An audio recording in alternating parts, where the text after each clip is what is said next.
चुनखडीयुक्त जमिनी खूप मोठ्या प्रमाणावर आहेत. मातीमध्ये चुनखडीचं प्रमाण थोडं जास्त असेल तर आपल्या शेतीची सर्वच गणितं बदलतात. पाणी व्यवस्थापन, अन्नद्रव्य व्यवस्थापन हे सर्व बदलतं. परिस्थिती इतकी क्लिष्ट होते की काय करावं हेच कळत नाही. पाणी जास्त झालं की लोहाची कमतरता पानांवर दिसून यायला लागते आणि पाणी कमी झालं तर झाडं सुकू लागतात. पाणी व्यवस्थापनाचा सुवर्णमध्य साधला तर पिकं वाढतं आणि हाच सुवर्णमध्य चुकला की परिस्थिती बिकट होऊन जाते. सदर पेरूची लागवड ओगलेवाडी, तालुका कराड, जिल्हा सातारा, महाराष्ट्र येथील आहे. सेंद्रिय कर्ब 5% आहे आणि मातीचा सामू 8.5 आहे.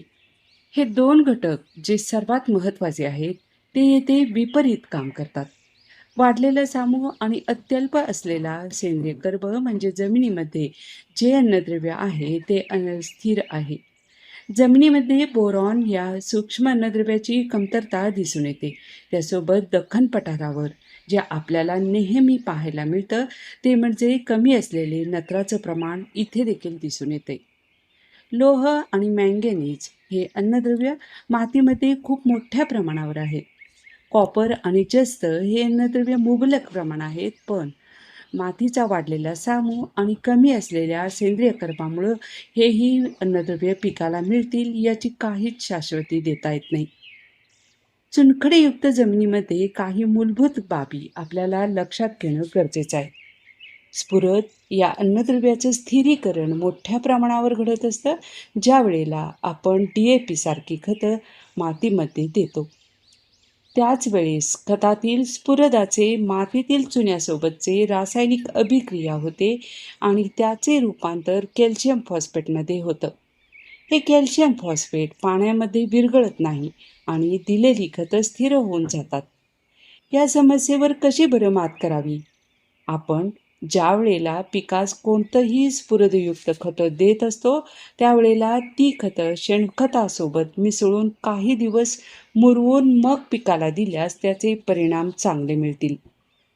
ही खतं पिकास उपलब्ध होण्यासाठी स्फुरद विरघळणाऱ्या जीवाणूंचा वापर करावा.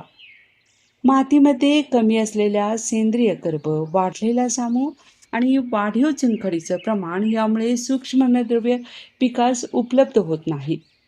सूक्ष्म अन्नद्रव्ये जसे लोह, जस्त, मॅंगॅनीज आणि बोरॉन यांची मातीतील चुनखडीसोबत अशी काही रासायनिक अभिक्रिया होते की जी कोणतेही सूक्ष्म अन्नद्रव्य पिकाला उपलब्ध होत नाही. त्यामुळं जी सल्फेट स्वरूपातील सूक्ष्म अन्नद्रव्य द्यायची आहेत ती शेणखतामध्ये काही दिवस मिसळून ठेवायची आणि नंतर झाडाच्या बुडक्यामध्ये अशा ठिकाणी टाकावीत जिथे इतर खतांचा जसं काही नत्र, स्फुरद आणि पालाश यांच्यासोबत संपर्क येणारच नाही. कारण मुख्य अन्नद्रव्य आणि सूक्ष्म अन्नद्रव्ये एकत्र दिल्यावर त्यांचीही रासायनिक अभिक्रिया होऊन उपलब्धता कमी होते. शिवाय सूक्ष्म अन्नद्रव्य उपलब्ध करणारे जीवाणू जसे लोह आणि जस्त उपलब्ध करणाऱ्या जीवाणूंचा मातींमध्ये समावेश केल्यास ही सर्वच सूक्ष्म अन्नद्रव्ये पिकांना उपलब्ध होतील. त्याशिवाय जर आपण पिकांवर चिलेटेड स्वरूपातील सूक्ष्म अन्नद्रव्याची फवारणी केली तर या समस्येचं निवारण चांगल्या पद्धतीनं होऊ शकतं. ज्या वेळेला आपण नत्रयुक्त खतं पिकांना देतो त्यावेळेला चुनखडीयुक्त जमिनीमध्ये त्याचं वर्तन थोडं बदलतं.